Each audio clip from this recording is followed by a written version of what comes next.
आज नमस्कार सबको, राधे राधे।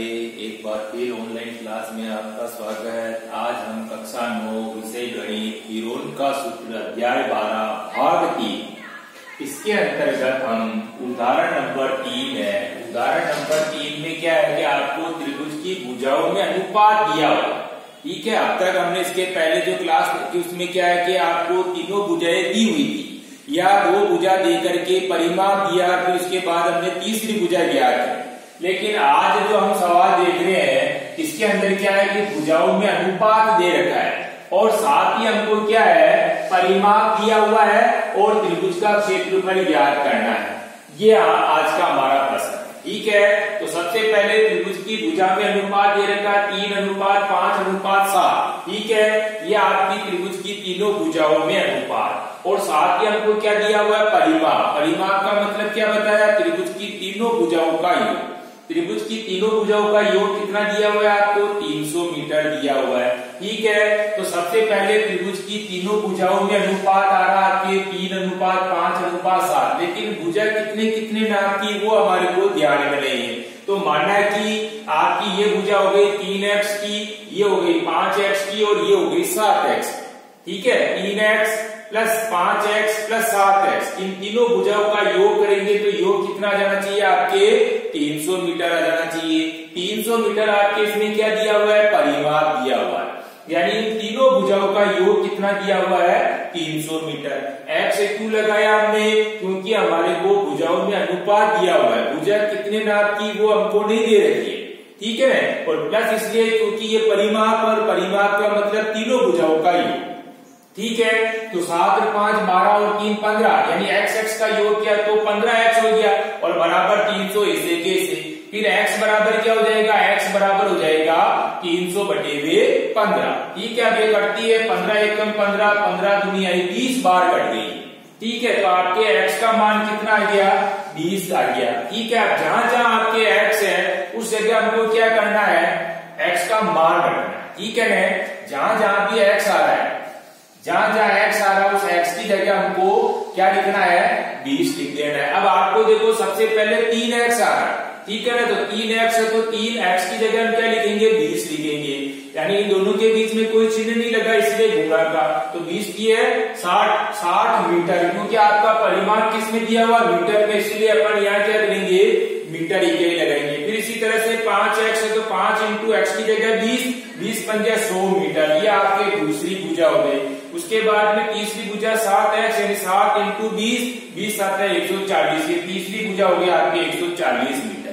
ठीक है, इस तरह से आपके त्रिभुज की तीन भुजा हो गई 60 मीटर, 100 मीटर और 140 मीटर। अगर आप इन तीनों भुजा का योग करेंगे तो योग कितना आएगा, 300 ही वापस आ जाएगा। ठीक है, उसके बाद अब आपको क्षेत्रफल ज्ञात करना, तो क्षेत्रफल वापस त्रिभुज का अर्ध परिमाप, क्योंकि आपको तीन भुजा मालूम है इसलिए त्रिभुज का आगे क्षेत्रफल ज्ञात करेंगे तो त्रिभुज का अर्ध परिमाप s बराबर a + b + c/2। अब आपको a b c की जगह क्या करना है, ये तीनों भुजा लिखनी है। तो a की जगह लिखा हमने 60 + b की जगह लिखा 100 + c की जगह लिखा हमने 140/2। इन तीनों का योग किया तो कितना आया, 300। अब 300 में 2 का भाग देंगे हम तो ये कितना आ गया आपके पास, 150 आ गया। यानी आपके पास में s का मान कितना आ गया, s का मान आ गया 150 मीटर। अब आपको क्षेत्रफल ज्ञात करना है, इसलिए हम क्या करेंगे, वापस आगे क्षेत्रफल ज्ञात करना तो वापस क्या करेंगे, √s × s - a s - b और s - c। अब जहां जहां s है वहां हम क्या करेंगे, 150 लिखेंगे और बाकी abc की जगह, ये abc की जगह हम तीनों भुजाओं की माप लिखेंगे। ठीक है, तो s की जगह लिखा हमने √s की जगह लिखा 150 × s की जगह वापस 150 - a की जगह 60, पहला कोष्ठक। इसी तरह से दूसरा कोष्ठक s की जगह लिखा हमने 150 - b की जगह लिखा हमने 100, दूसरा कोष्ठक। फिर इसी तरह से तीसरा कोष्ठक s - c, s की जगह लिखा हमने 150 - c की जगह लिखा हमने 140। इस तरह से मान हमने क्या किया, जहां जहां s था वहां हमने लिखा 150 और जहां abc है वहां हमने abc का मान लिखा। फिर वापस 150 की जगह तो 150 इंटू 150 में से 60 निकल गए तो कितने आ गए 90, फिर इंटू 150 में से 100 निकल गए तो कितने बच गए 50, फिर इसी तरह से इंटू 150 में से 140 निकल गए तो कितने बच गए 10 बच गए।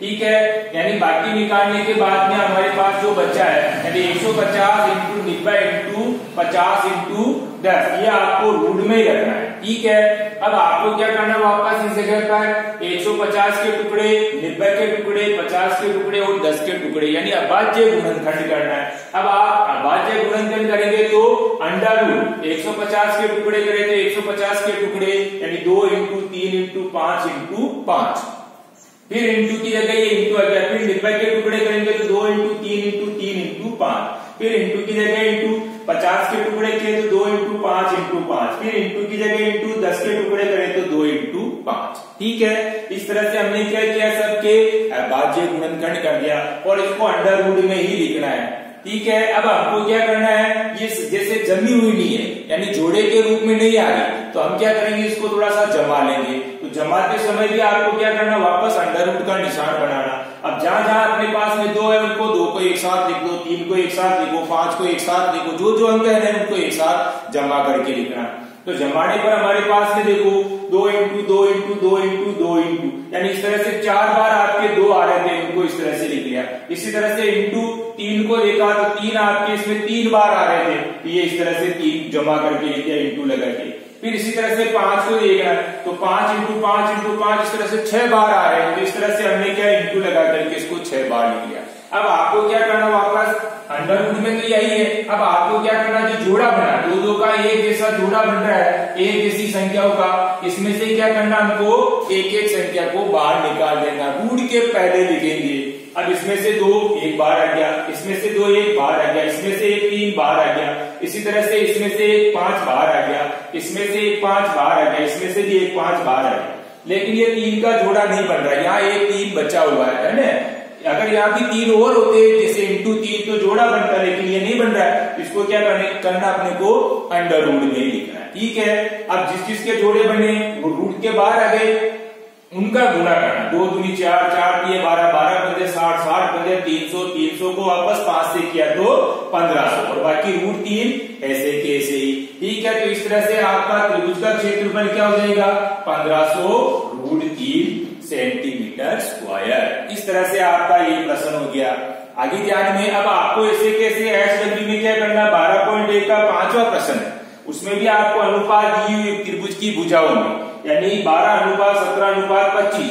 ठीक है, भुजाओं में अनुपात दे रखा है और परिमाप दिया हुआ है 540 सेंटीमीटर और आपको क्या करना त्रिभुज का क्षेत्रफल ज्ञात करना। सेम आपको ऐसे कैसे इसको हल करने की कोशिश करनी है। ठीक है, ध्यान में आगे बात आपको यहाँ अनुपात दे रखा है तो पहले क्या करना है भुजा मालूम नहीं इसलिए x लगाना है, फिर उसके बाद इन तीनों भुजाओं का योग परिमाप हो जाएगा। ठीक है, सेम आपको ऐसे कैसे यानी पहले 3 भुजा निकालनी है उसके बाद हमको क्या करना है त्रिभुज का क्षेत्रफल ज्ञात करना। ठीक है, धन्यवाद, राधे राधे।